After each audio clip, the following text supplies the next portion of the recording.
So as you can see, I've drawn my design onto the fabric and I have it into my hoop. And you can hear that I've got it in there so tight, it's as tight as a drum. I've already threaded my needle like I showed you in the previous segment, and so we're ready to start punching. Now the punching step is quite simple. All you do is punch in and out of the fabric.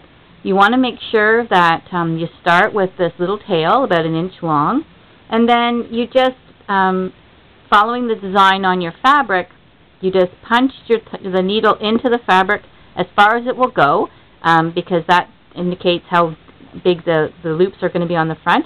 And then you just come out, barely move, and then go down again. And you just keep going. That's one simple stitch over and over again. And hopefully you can see that I'm leading with the front of the needle. That's the beveled side. And as I'm going around corners, I'm turning the hoop instead of turning my hand that has the needle.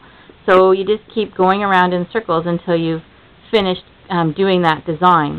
Now, there's a few mistakes that beginners make, and one of them is coming up too high when they come out of the stitch. So if you come up and you pull up high like this, you're going to be leaving loops on the front of your piece, or on the back of your piece instead of on the front. So you want to make sure when you come up, you just barely graze the fabric. The next thing people will do is go too far in between their stitches, and when you do that, you'll see that you leave a lot of space on the front. So remember, you're working from the back. This should look nice and even when you've got your stitches done. And then when you flip it over, this is the front. So you see here is where I was making my stitches too far apart.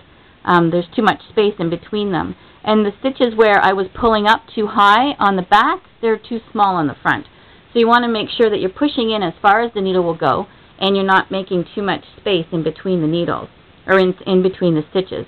So you just keep going along until you finish that part of the design. And make sure you watch where your fingers are behind. The needle is quite sharp, and it will hurt if you poke your hand.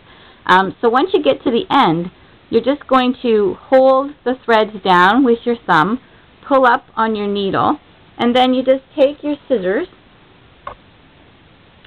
and you just clip it right up against the fabric. You don't have to tie it off, you don't have to thread it through or anything like that. And the other ends that you've done as well, you're just going to clip them off too. Now, if you have spots that you've done stitches that you don't like, all you need to do is tug on one end of the thread and pull it right out. And you'll see, hardly leaves a mark. What you want to do is take your fingernail and scratch over top of the surface. That will make all of the weave of the weaver's cloth go back where it was to start with, and then you can just punch back over top again.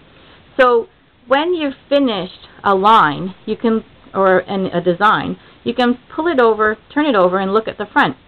And you'll see, especially in the heart area, that there's no weaver's cloth showing through.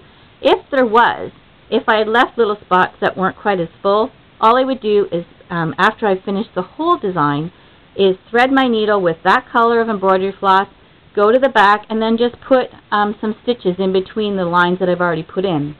Now hopefully you can see from this design that what you do when you're filling in an area is you go around and around and around until you've gone all the way around, and then you just keep going and filling in with lines.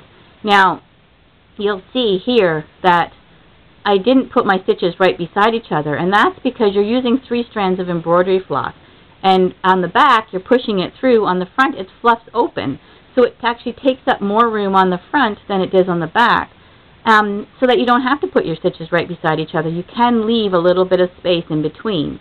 So you just keep filling in, doing the small details first, then working up to the larger details. Then the last thing you would do is fill in the background. Now when I do my backgrounds, I often will use either the hand-dyed embroidery floss, or if I'm using the DMC floss, I'll use 2 or 3 similar colors and then just alternate with them. So that gives a nice hand-dyed look to the background.